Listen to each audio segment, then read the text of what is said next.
This evening, I got a little mixed up on the schedule, but it's somehow transcendentally quite okay.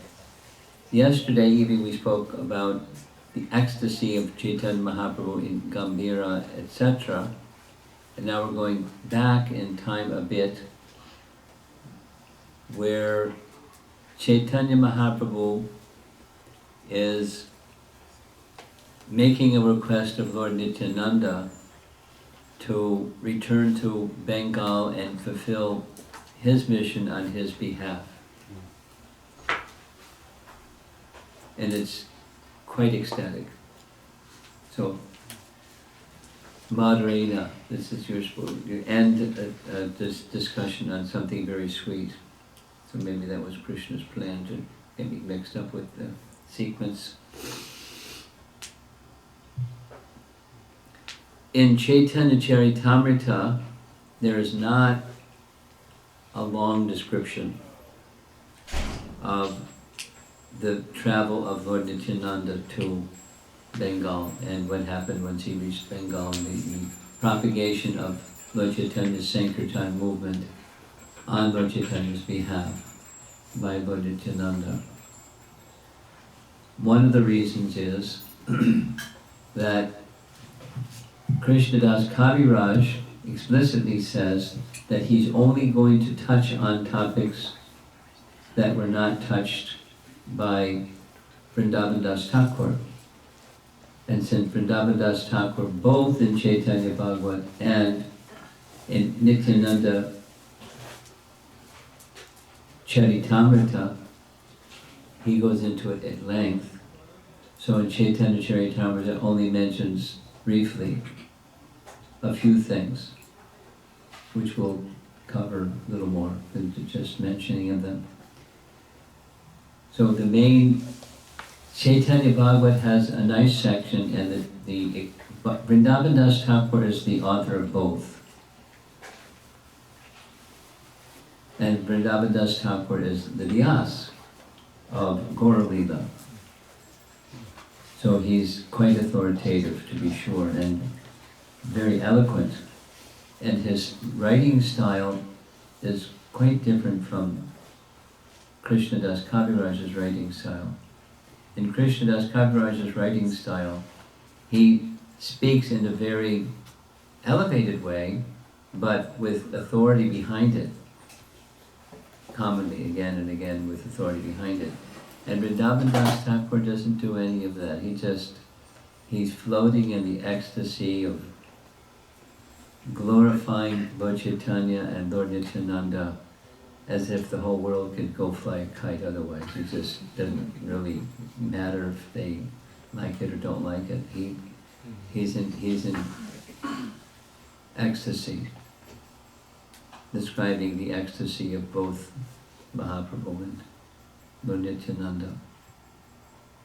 So the scene opens in Chaitanya Bhagavat in Puri, where there's a description that specifically mentions those who were inclined to renounce life, left their worldly situation in Navadvip and came to Alachua. No, came to Jagannath Puri to be with Chaitanya Mahaprabhu. And so the mood of renunciation, along with bhakti comes renunciation, yukta vairagya. Vairagya goes well with bhakti. Bhakti goes well with vairagya. They go well together. Not jnana vairagya, but yukta vairagya. So the elevated moods of ecstasy of Chaitanya Mahaprabhu was abundant, and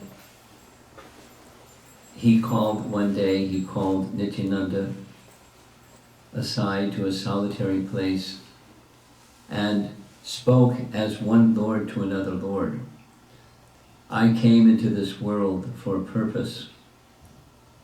And if you do like I do, you stay here in Navadvip and you don't go here and there, then my mission will be unfulfilled.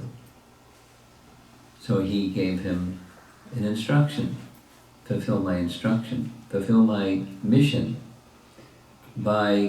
I'll give you 8 men, and they're all very elevated Vaishnavas, and they'll go with you, and you go back to Bengal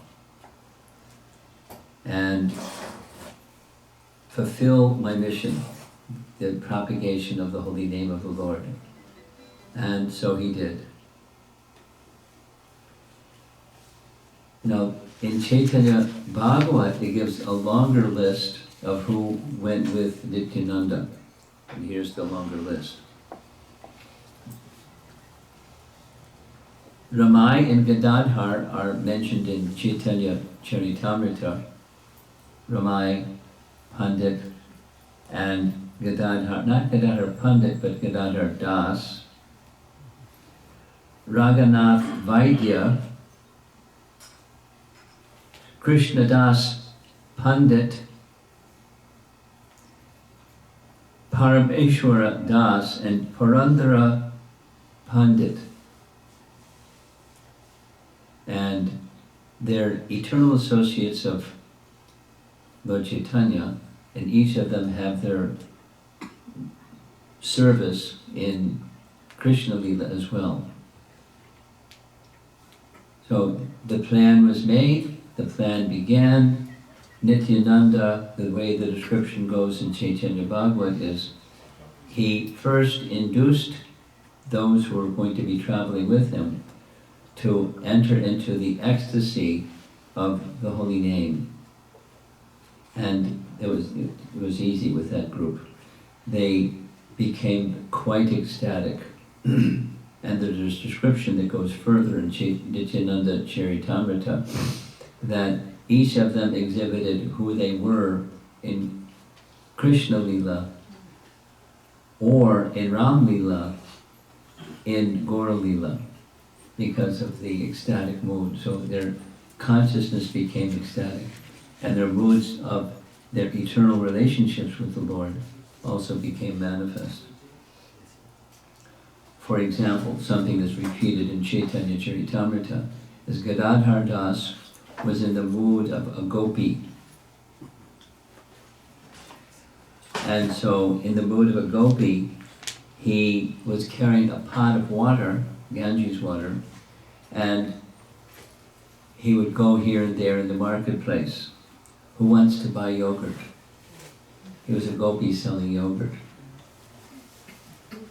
And Ramdas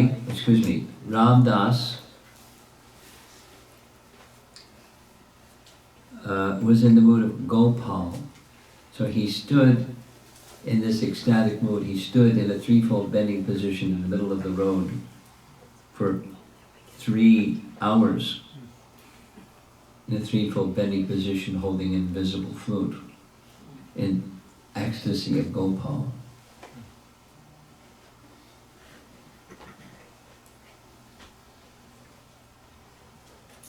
Parameshwara Das and Krishna Das were both experienced the mood of cowherd boys with Gopal. They began to make sounds with their mouths as if herding the cows. Purandara Pandit climbed up a tree shouting, "I am Angada!" And he jumped down in a leap from the branches. And Lord Nityananda, as Lord Ananta, was inspiring them all in this exhibition of transcendental ecstasy. And once they were in this transcendental ecstasy, they didn't know where they were. They knew their destination, but they didn't know where they were. It's kind of like some of us. We know our destination, but how do we get to our destination? But they were chanting in ecstasy all the while, and every few miles they would ask somebody, "Which way to the Ganga?" And they would reply, "Oh goodness, you've gone too far. You will have to go back 2 hours, and then you can find your way to the Ganga." So they changed the direction as they were pointed out by the villager. And then the villager said, "Oh, you have to travel another 20 miles to the left. And they became confused and they went 20 miles to the left. And essentially they just were oblivious to where they were, and they were laughing and chanting, and they didn't mind at all. They weren't like us. They were in ecstasy, being with Lord Nityananda.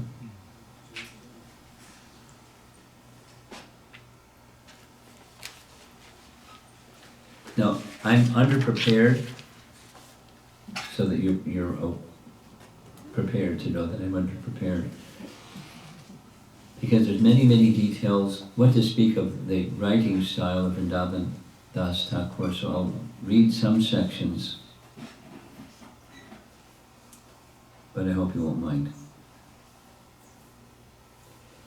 Finally, they reached the shore of the Ganga at Panihati. Now, Panihati is a very celebrated place. That's where Lord Nityananda and Raghunath Das Goswami met at Panihati, in the Chittadai festival, etc., etc., etc.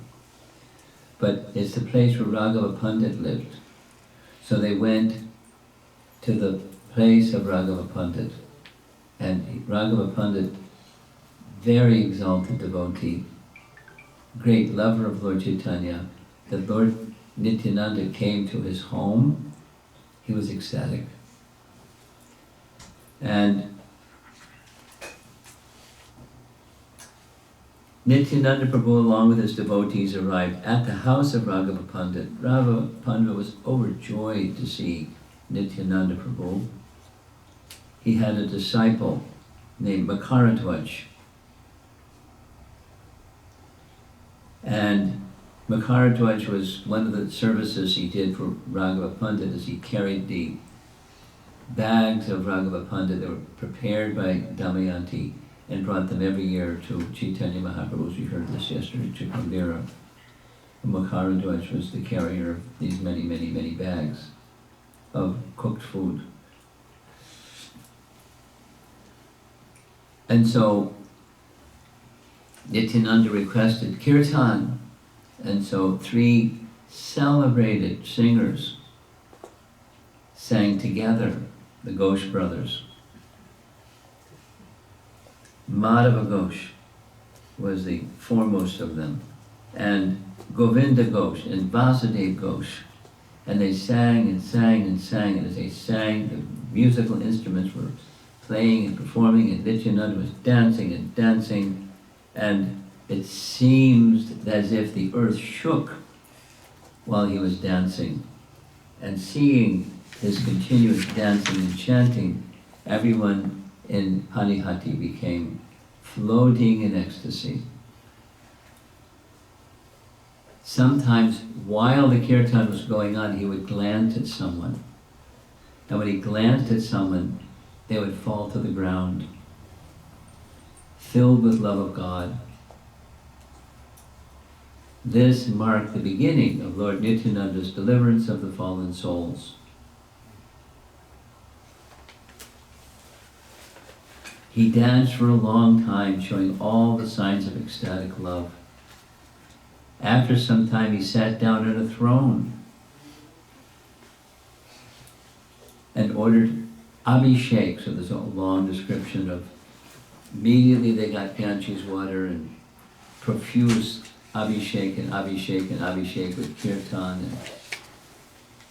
And after the drenching of his transcendental body with Ganges water, they gave him a towel and he dried himself, and then they gave him fresh clothing, and after fresh clothing, it's just deity dressing.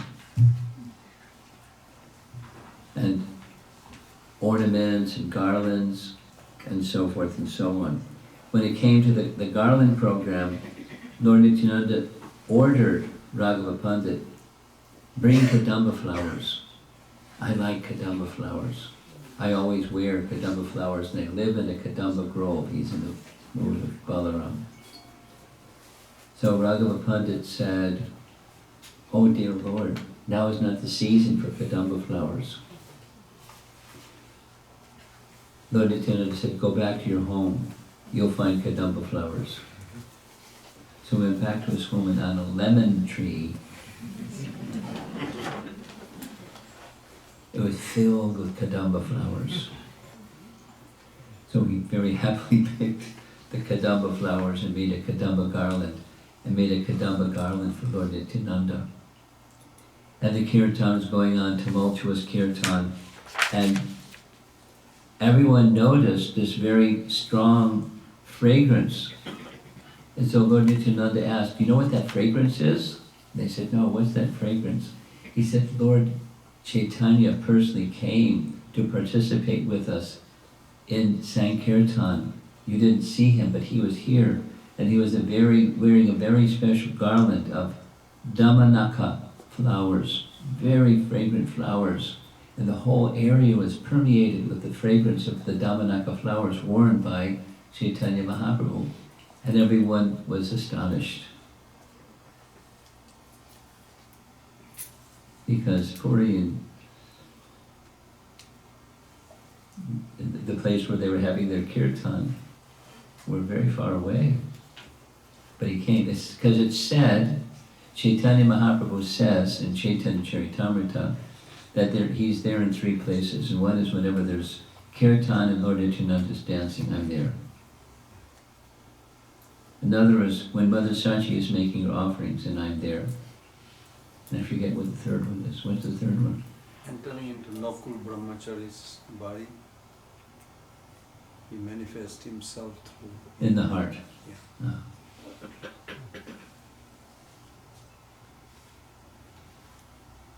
So after all of this, they arranged a throne made of gold for Lord Nityananda to sit on, and he sat on the throne made of gold. Someone climbed a tree and walked on the leaves and yet did not fall. Out of ecstasy, someone shouted loudly and jumped down from a tree. Someone roared like a lion and caught hold of the root of the tree, pulled it out of the ground while chanting, Hari, Hari. Hari, Hari. Someone went to the forest of betel nuts and gathered 5 or 6 trees together with immense strength due to love of God, and he uprooted them all. Unbelievable, right? It's fiction.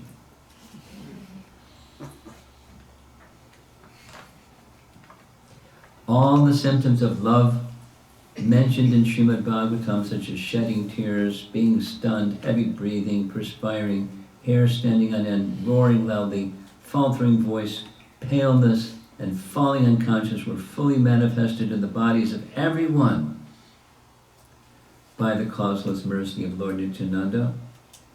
In any direction Nityananda mercifully glanced, he showered love and devotion. Anyone Nityananda looked upon would fall unconscious due to ecstatic Krishna prema. What a scene. And it goes on describing that this went on all day long for 3 months. During those 3 months, they were just chanting and dancing in ecstatic bliss. They didn't eat for 3 months. Fiction, right?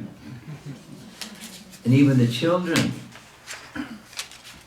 for 1 month, they didn't eat. Unbelievable. Just as banana trees fall by the force of a storm, so the devotees fell flat, overwhelmed by the happiness of prema. As Lord Nityananda was personally overwhelmed by ecstatic love of God, he turned all the devotees into models of himself. He constantly engaged in the congregational chanting of the holy name of Krishna, introduced by Chaitanya Mahaprabhu, and encouraged all the devotees to do likewise. That was a chapter in Nityananda Charitamrita. It says in the footnotes here that Raghava Pandit was Dinishta Saki in Gaura Lila.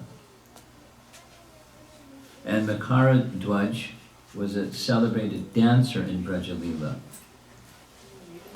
And he lived in Patihati. He was a disciple of Raghava Pandit. And he did nice service for Raghava Pandit very happily.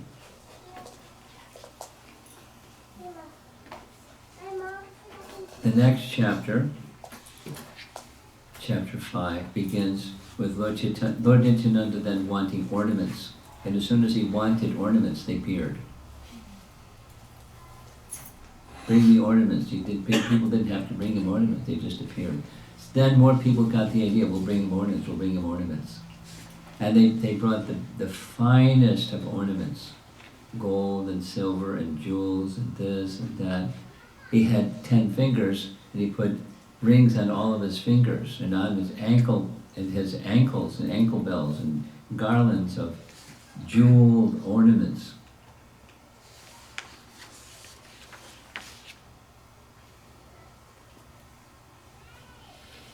Then he wanted a stick, because Balaram carries a stick.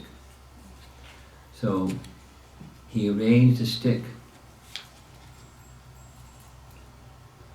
He took a stick of high quality sculpted iron and plated both ends with gold. He always carried the stick in his hand, in the mood of Lord Balaram, who used to carry a similar stick. All the associates of Nityananda, who were in the mood of cowherd boys, offered various ornaments, such as, long list of ornaments, paraphernalia of Lord Balaram, kind of ornaments.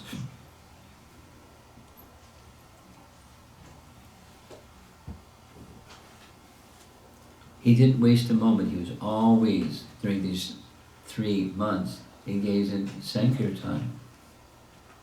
Not even a moment was without Nam Sankirtan. And everyone floating in ecstasy, as we hear Vrindavan Das described so eloquently. Illiterate village children pulled big trees out of the ground without difficulty. They roared as they uprooted the trees. They ran around shouting, "We are cowherd boys." The strength of one child was such that even 7 persons together were unable to control him.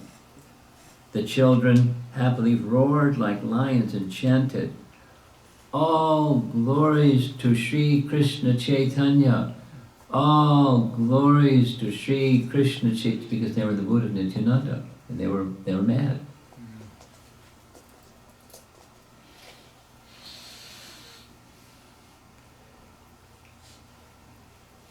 People were struck with wonder. I can only imagine.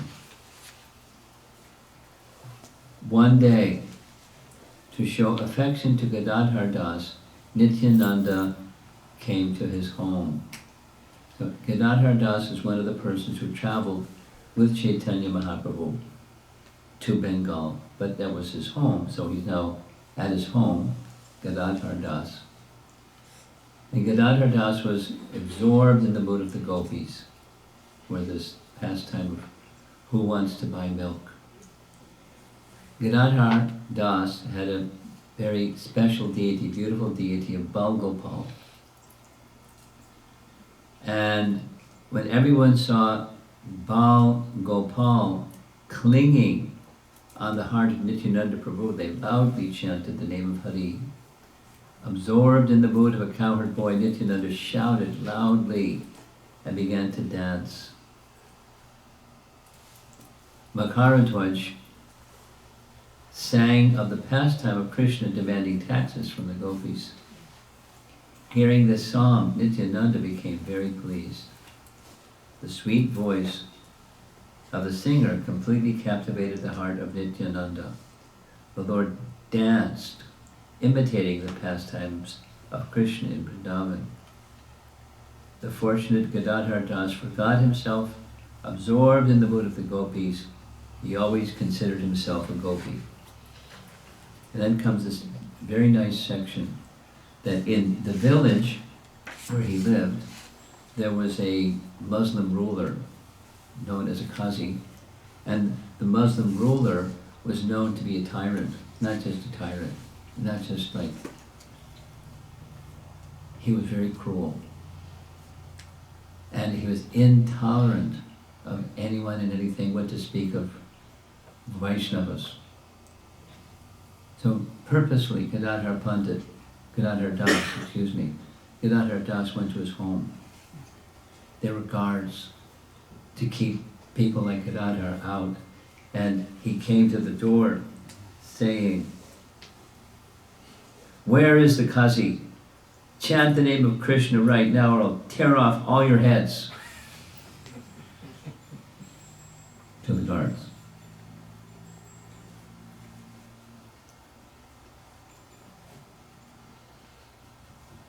The guards remained silent. The Qazi came out of his room. I've heard Varsana Maharaj narrate this. The way he narrates it is, he had like a balcony, and he came to the top of the balcony, he looked down the edge of the balcony, and saw Gadadhar Das. And normally he'd just like, kill him. But instead, he said, "Gadadhar, why did you come here?" Gadadhar said, "I have something to tell you. Sri Caitanya and Sri Nityananda Prabhu have appeared in this world and have made everyone chant the name of Hari. You're the only one who's not chanted the name of Hari. That's why I've come to you. Now, chant the most auspicious, holy names of Hari. They will deliver you from all your sins." The Qazi, who by nature was a most envious person, didn't utter a word. He was stunned. He's just an ecstatic fellow in his home. And the guards let him in. Because he smiled, "Listen, Gadadhar, tomorrow I'll chant the holy names of Hari, but today please go home." Gadadhar started dancing. He said, "You've chanted Hari, you've chanted Hari, you've chanted Hari." And dancing, he went out the front gate. Mission accomplished. Transcendental madman. That's the end of the chapter. Then he did some more travel because he has a base at Panihati, and he went out from that base and here and there. And he went to Saptagram. Saptagram has some interesting history. Sapta means seven, so 7 sages resided here at this gram or village, and they underwent austerities, etc., etc. So therefore it's known as Saptagram, and it's the location of is the juncture of 3 rivers: the Ganges, the Jamuna, and the Saraswati. Triveni. So he went to the Triveni Ghat, took his bath in Triveni Ghat, and while he was there, Udarana Datta Thakur happened to be there on the bank of that Ghat. Udarana Datta was a great Vaishnava, and he fell at Lord Nityananda's feet. Very happy to see him, and according to this biography, he is an eternal associate, birth after birth, of Lord Nityananda. In this place where he was visiting, there are many merchants, and Udarana Datta was one of those merchants. So he wanted to go through all the whole streets of Saptagram, home to home, within everyone's home in Saptagram, and induce them to chant the holy name of Hari.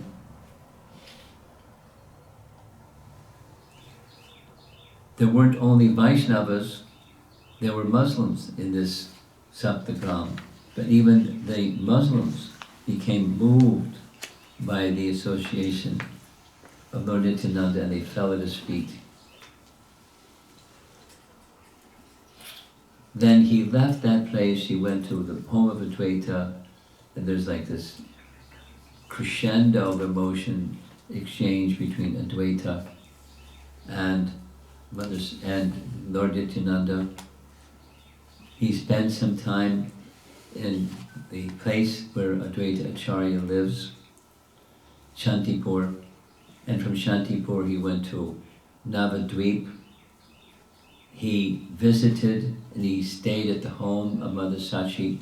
She was so happy because she knew Nityananda from childhood, and he stayed in her home and made that his base, and he traveled here and there throughout Navadvip. Now while he's in Navadvip, there was a Brahmana who had become degraded, so degraded that he became a plunderer, so degraded that he became the chief of plunderers, the chief of thieves. And one of the places that Lord Nityananda stayed was at the home of Hiranya Pandit, another Brahmin who was not so wealthy, reasonably poor. But Lord Nityananda's got all this jewelry and diamonds and gold and this and that, and this Brahmin saw and got together with his buddies, and they decided, let's get him. We've got the weapons, and so they made a plan to go, because the home of Hiranya Pandit was a little secluded, so they could pull off the robbery and bump him off and take all the jewels, and they made some calculation, what's the value of all these ornaments that he's wearing? And one said, I'll get his necklace, and the other said, I'll get all his rings, and I'll get his ankle ornaments, and they're dividing up the booty before they even pull off the heist. So there's a very detailed description, and it goes something like, in Vrindavan Das Thakur's inimitable style, they made their plan. They sent a spy to go ahead to see what's up, and they saw Lord Nityananda was having his meal with Hiranya Pandit. So the spy came back, reported his espionage mission, and it was decided after eating he'll take rest. When he takes rest, that's when we'll attack. But so they waited a while, and this first robbery attempt was a failure because Nidra Devi had them all fall asleep. And they didn't wake up until the sunrise the next morning. So they were blaming each other, thieves. And the chief of the thieves said, it's okay, some arrangement was made, we'll make another plan to come back again tomorrow.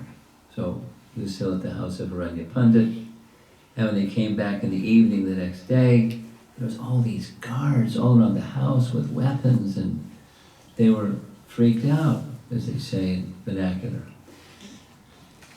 And what's going on? What's going on? So they didn't plunder the house for Nityananda. They asked, where did he get these guards? And they, maybe this, maybe that, maybe this.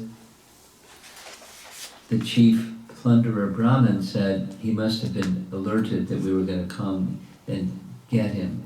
And so he hired some guards, because he's got all these jewels, he's got all this wealth, and so that's probably what he did.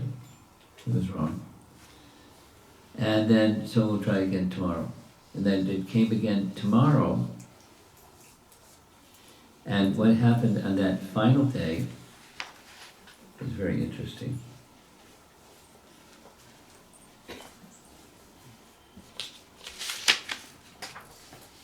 I gotta read it.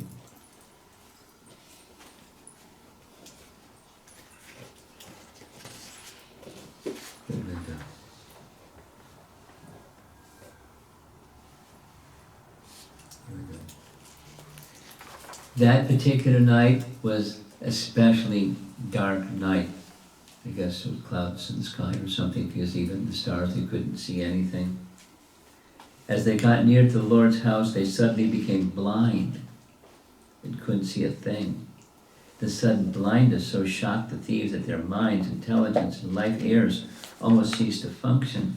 One fell in a trench that was covered by mosquitoes, leeches, and gadflies.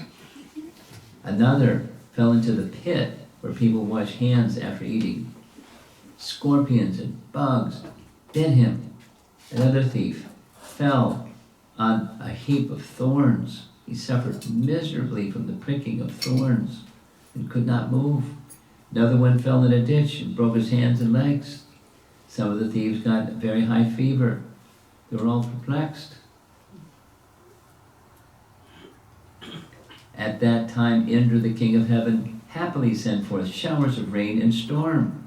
First, the thieves were tortured by the bites of leeches and bugs, and now they all suffered in a hailstorm.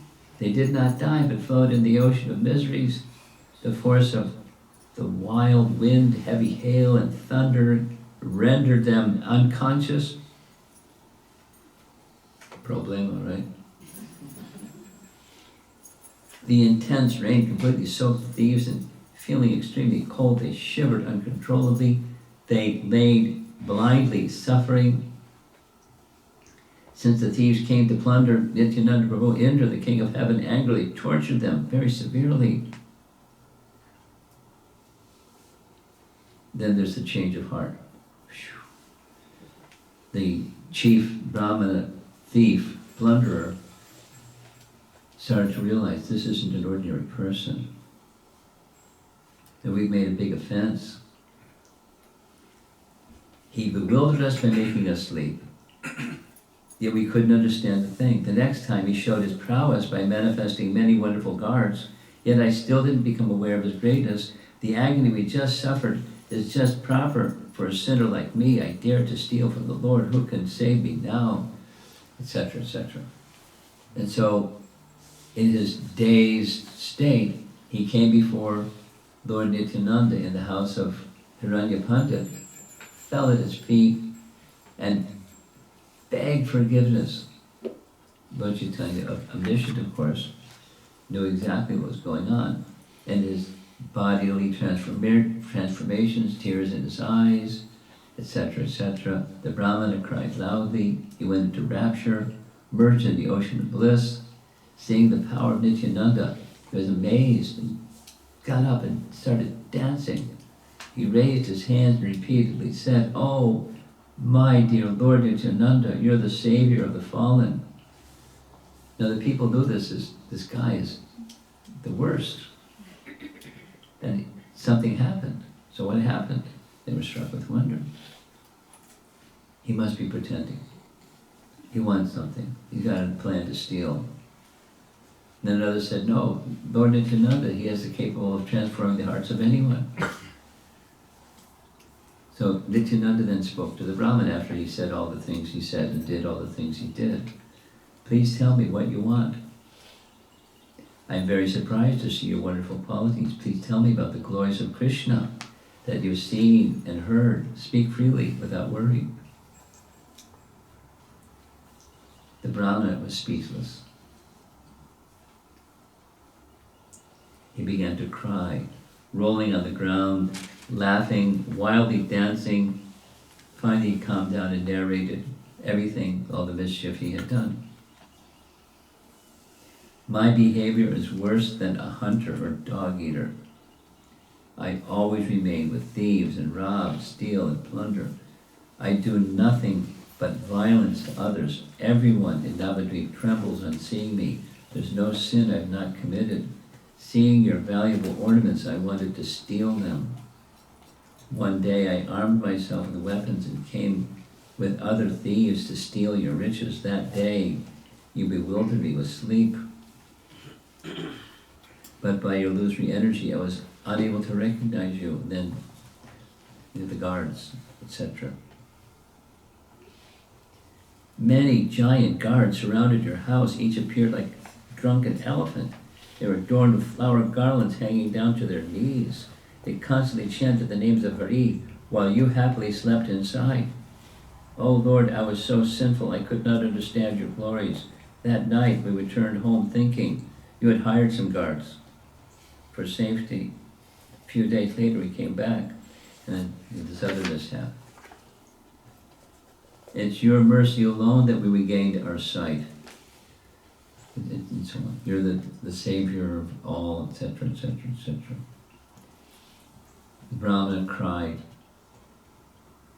piteously.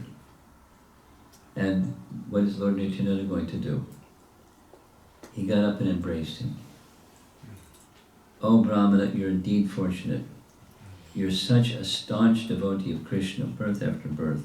Otherwise, why did he bestow mercy on you like this? Who can experience such wonderful influence except the devotee? Lord Sri Caitanya has incarnated to deliver all the fallen souls. There's no doubt about it. When Lord Caitanya sent Nityananda, he said, save everybody.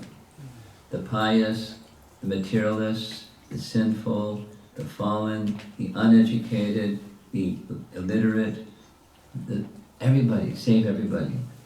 Because I'm here as a carrier of Lord Chaitanya's mercy. You're saved by Lord Caitanya, I'm just the instrument of Lord Chaitanya's mercy. You're the recipient of such great mercy. Lead a pious life now, always chanting the holy name of Hari. You'll then be able to deliver others. Gather all the thieves and plunderers together and preach to them. To lead a pious life. Lord Nityananda then took off his garland and happily put it on the Brahmana. Everyone said, Jai, Haribol. The Brahmana caught hold of Nityananda Prabhu's feet with a faltering voice, began to pray many nice things. And then he was successful convincing the thieves and plunderers to take shelter of Chaitanya Mahaprabhu, etc. In this way, it's just, the grain of rice. And there's further descriptions in Nityananda Charitamrita, where back to the starting topic. Lord Nityananda being sent back to Bengal by Chaitanya Mahaprabhu to help him be an instrument for fulfilling his mission, appearing in this world. You stay here and become a mendicant like everybody else. He hasn't yet brought up the lovely topic of getting married, but that comes later. And he fulfills the instruction of Mahaprabhu.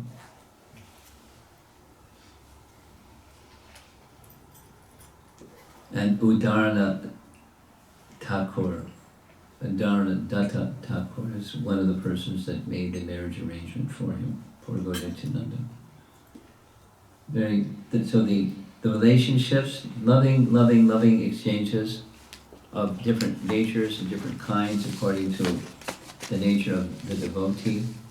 But the overall message and mood here is the Sankirtan mission of Chaitanya Mahaprabhu during his time was otherworldly. And because he had the potency to make worldly otherworldly, there were characteristics that were otherworldly, which makes it sound like fiction or hyperbole or something like that. It's nice poetry, but do you guys believe in all this stuff? And so, the persons that have that attitude, they can be happy with that attitude. That's quite okay. And for those who are appreciating the unlimitedness of the all-merciful Lord Chaitanya and Nityananda, what's impossible? There's nothing impossible. Nothing impossible. And in the final section, there's this. There's a Brahmana in Navadvip who disbelieves that Nityananda is for real, because he's got all these ornaments, and what kind of person is he anyways? So he has a discussion with Lord Chaitanya, and the chapter goes on and on and on, where Lord Chaitanya describes, with reference to scripture, to the Brahmana, the position of Lord Nityananda, that he's Balaram himself, and he has powers, long description with references from Srimad Bhagavatam, with references to a long section where Krishna and Balaram went to retrieve the son of Sandipani Muni, and Krishna went to retrieve the sons of Devaki and all those events, and Bali Maharaj singing Krishna, he was so happy. So, fully surrendering. So, Chaitanya Mahaprabhu was informing this Brahma, that's who he is. He's the Supreme Lord. So there's nothing impossible for him. That he has opulence, it's not that he's attached to opulence, he's displaying opulence in so many ways. So please have full faith in him. So it's one of the chapters of the glories of Lord Nityananda, delivering the mercy of Chaitanya Mahaprabhu to others. And some persons in disbelief, some persons as robbers, some persons this, some persons that. And he delivered them all. We're little people, but we're in the service of someone who's not a little person. And hearing these descriptions, they're quite extraordinary, but the sound vibration makes one's heart jubilate. The glories of Lord Nityananda in his mission to assist Chaitanya Mahaprabhu in his Sankirtan mission. So that's my little topic for this evening. Although he stayed in Puri, the mission was fulfilled through the medium of Nityananda and these transcendental associates.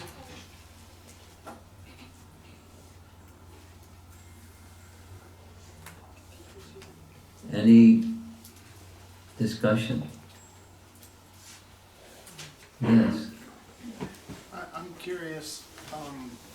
I've never heard of the Nityananda Charitamrita. Charitamrita. I know I've read the Caitanya Charitamrita. Yes, me too. And I believe that's written by Krishnadas Kaviraj. Correct. But is this The author, go back, the author of, before, it's okay, before Krishnadas Kaviraj wrote Chaitanya Charitamrita, there was already a biography existing about his life. The author was Vrindavandas Thakur. of the biography? Wrote the biography that then became renamed as Chaitanya Bhagavat. It's some detail, but got renamed as Chaitanya Bhagavat. And that same Vrindavandas Thakur, who wrote Chaitanya Bhagavat, also wrote about Lord Nityananda. And there's a crossover of many of the stories and the names and the events, but it focuses over here on Nityananda Charitamrita. That's the title of the book. Again, the author is Vrindavandas Thakur. He lived in Navadvip. In Krishna Lila, he is Vyasadeva. So he's the Vyasadeva. Vrindavandas Thakur is the Vyasadeva of Gaura Lila. Right. So pretty authoritative. And as mentioned, his style is very free. He's not tied to convention. And so is this available in English translation? Yes. That's what I was reading from. Yeah. Very nice. Yes, it's exceptional.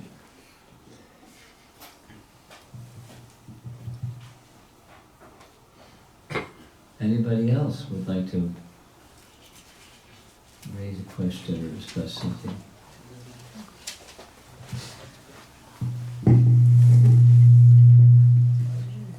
Close to the speaker, maybe. Thank you, Maharaj, for your talk this evening. I've heard that Udarandat Thakur, Prabhupada's family comes in the line from Udarandat Thakur. What about him? Udarandat Thakur, you wanted to say something about him? I couldn't catch it. He said Prabhupada comes in the line of Udarandat Thakur. His family. Yes. Have you heard that he's, I guess, his... I haven't heard that, but I wouldn't... Same Chaitanya. Huh? It's in Chaitanya Charitamrita purport. Prabhupada says, we come from this Bonik, Subarna Bonik family. Okay. Uddhanadatta Thakur is a gold merchant. So Prabhupada says we come from that family.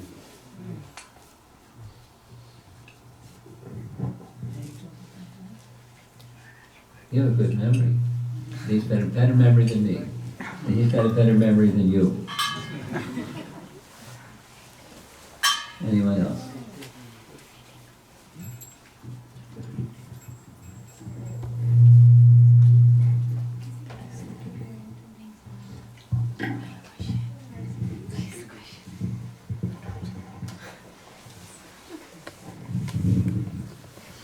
Krishna Guru Maharaj, I was just curious, how did Nityananda Prabhu ended his pastimes?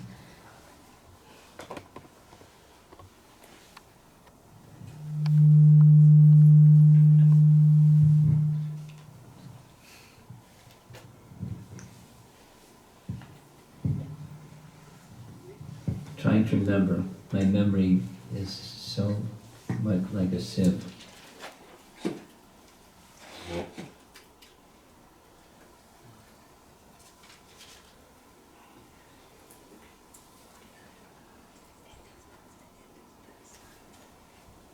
Does it have something to do with Ekachakra? Yes. There's a deity in Ekachakra? Bankarai. Bankim Roy. Bankarai. They say in Banka. English Bankim, but he's a Banka. Chandrabindi. I don't know how to say. And he entered into the deity. Yes, in separation. He was very much in deep separation from Mahaprabhu. Yes.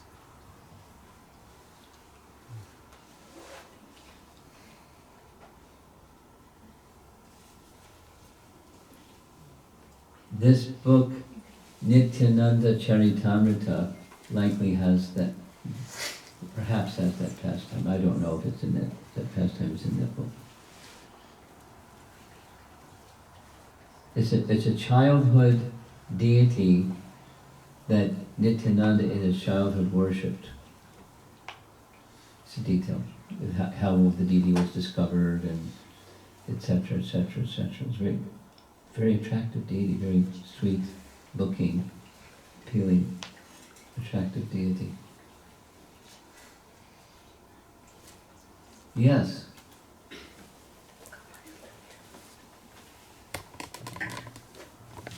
Hi, Krishna Maharaj. I was wondering if you know anything about how the descendants of Nityananda Prabhu have reacted to the Nityananda Charitamrita. Do they have any comments on it, or? I'm sure they have comments on it. And I don't know what those comments are. You know, there's probably a range of comments. Because Nityananda is glorified and glorified and glorified, they probably like it. They're most likely, I'm just guessing, most likely there's some, it wasn't like that, it was like this kind of thing. That you know, depends on how scholarly the persons are and who their association was before they thought themselves to be a scholar. So there's probably some diversity, but I don't know. Do you have any idea how they take it? With your permission, Yeah. I'll say what I heard. That Nityananda Prabhu had two wives, Yes. as you mentioned other day. Yes. So Mother Vasudha only had a children. Janava mother never had a child. Yes. So Mother Vasudha had 6 children first. They took birth and there's a whole story. How they passed away. They died, in other words. 6 children. 6 children. The 7 was the Mother Ganga Devi, Ganga Mata. So that was the whole pastime of Abhiram Thakur. How he would pay obeisances to every time child was born and child would die. So there was a kind of a Keep him away. thought that he should not come in this area. So on the 7th child, he was like thinking like, I'm being invited. Why they are not invited? I heard Nityananda Prabhu has a child. So his wife said, why are you becoming moody?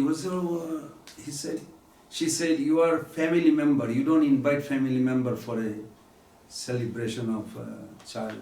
You can go. But anyway, he wanted to cross the river, but no boatman would allow.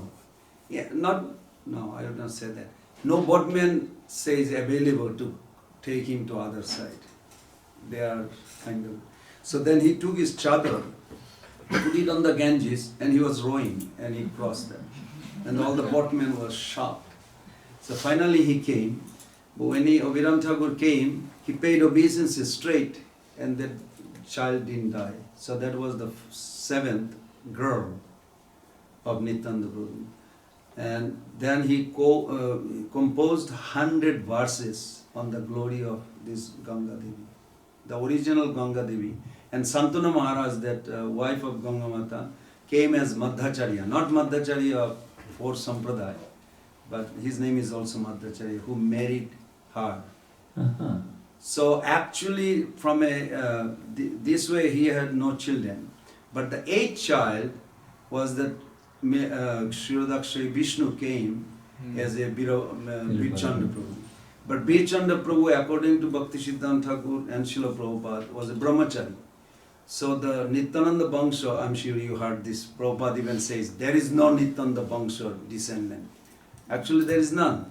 But they claim that no, there was. I don't know where they come up with. But that's different than this Nityananda Charitamrita response. That was his question specifically. Yeah, they claim that this is they have an extension story of it.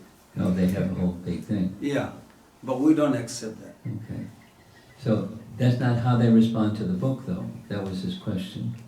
That's how they respond to the idea of the 8th child being Virabhadra, who married, who didn't marry. But that's not how Nityananda Charitamrita response is. So that's a different apples and oranges. They're both fruits. Yeah. Anything else? Srivandavan.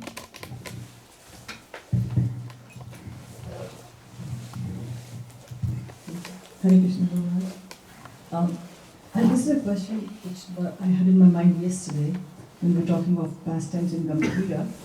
I was thinking, we were talking about Sarup Damodar and Ramananda Rai and how Ramananda. So I was thinking, we know all about Ramananda Rai's pastimes before he actually became part of Lord Chaitanya's entourage. He started residing in Jagannath Puri. Do you know anything of Sarup Damodar's Not a lot. pastimes? He took sannyas following the mood of Chaitanya Mahaprabhu to take sannyas from a different line than Kesava Bharati, but he became a sannyasi.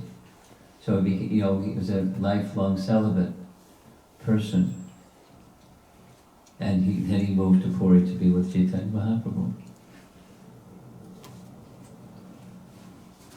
We don't know anything his earlier life, how he came to be and stuff. There are biographies about him, but what I'm repeating is just what's in Chaitanya Charitamrita, is not the biography about him.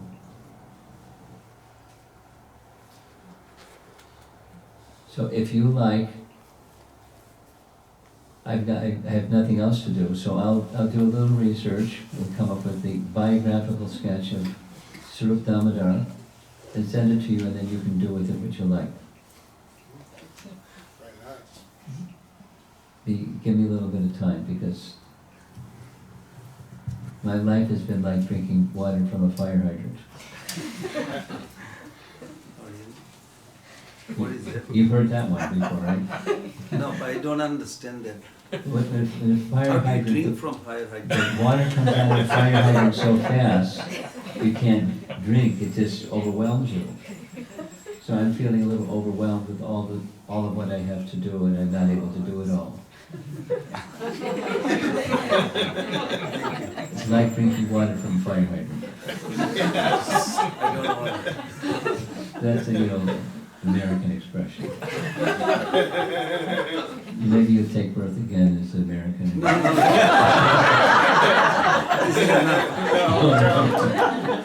I'm not wishing that upon you.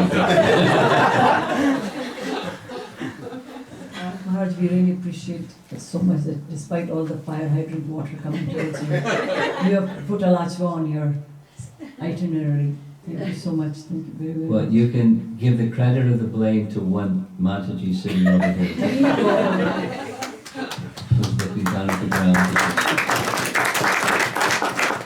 She doesn't like that, but I did it anyways, because it's true. She made a specific appeal, and I said, okay.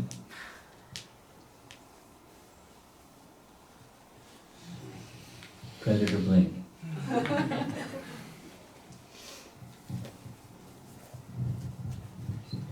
So I think we're gonna end. You wanna do the